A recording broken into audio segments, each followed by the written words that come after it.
நான் காசை ஏமாத்தி நான் வந்து இது பண்ணிட்டேன்னு சொல்ல முடியும் உங்களால? ஏங்க நான் ரைட்டிங்குக்கு நான் ப்ரொடக்ஷனில் கை நீட்டி காசு வாங்குறேன்னா என்னை எப்படிங்க ஃபோர்ஸ் பண்ண முடியும்? நீ இந்த கதையில் வந்து எனக்கு 15 days வர மாதிரி எழுதி கொடு, எனக்கு என்னை எப்படி ஃபோர்ஸ் பண்ண? அனுகிரகா வந்து நான் சொல்லிட்டேன் உங்களுக்கு சைடு ரோல் தான் இந்த. நீங்கள் வந்து அனுகிரகா வந்து லீடு ஹீரோயினுக்காக ஆடிஷனுக்கு வந்தாங்க. அப்புறம் வந்து இதில் வந்து அவங்களுக்கு இது கிடைக்கல அப்படின்னு சொல்லி அவங்களுக்கு நிறைய வீடியோ ஆடிஷனாக எடுத்தாங்க, நிறைய பேர் எடுத்தாங்க. அவங்களுக்கு கிடைக்கலங்கும் போது இந்த ரோல் இருக்கு பண்ணலங்கும் போது அந்த ரோல் அக்செப்ட் பண்ணி தான் வந்தாங்க. 2 months நடிச்சாங்க. அதுக்கப்புறம் அக்ரிமெண்ட் சைன் பண்ணாங்க. எல்லாமே தெரிஞ்சு பண்ணிட்டு எதுவுமே தெரியாத மாதிரி இந்த பொண்ணு வந்து ஒரு ட்ராமா பண்ணுறது வந்து ஏற்றுக்கவே முடியலங்க. யாருனாலும் ஏற்றுக்க முடியல.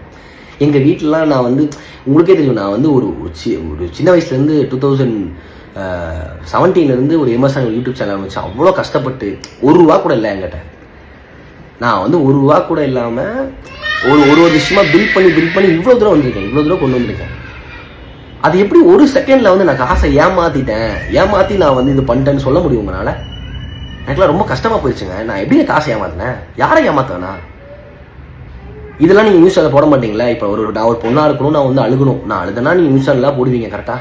அது வந்து அதுவும் இல்லாமல் அந்த பொண்ணு வந்து எல்லா நியூஸ் சேனலுக்கு அழுதுருக்கா போல இருக்குது. மலையாளத்தில் போடுறாங்க, தெலுங்குல போடுறாங்க, கன்னடத்தில் போடுறாங்க. உங்களுக்கு அவ்வளோ பிரச்சனையாக இருந்துச்சுன்னா நீ போலீஸ் கம்ப்ளைண்ட் கொடுத்துருக்கலாம்ல. போலீஸ் கம்ப்ளைண்ட் கொடுத்துருந்தா அது வந்து ஒரு கம்ப்ளைண்டே இல்லைன்னு எடுத்துக்க மாட்டாங்க. இப்போ நான் தான் டிஃபர்மேஷன் கேஸ் கொடுக்க போகிறேன். இப்போ நான் அட்வொகேட்டை பேசினதுக்கப்புறம் வந்து அவங்க டிஃபர்மேஷன் கேஸ் கொடுக்கலாம், இப்படி சம்மந்தமே ஒரு விஷயத்துக்கு கொடுக்க முடியும்னு சொல்கிறாங்க.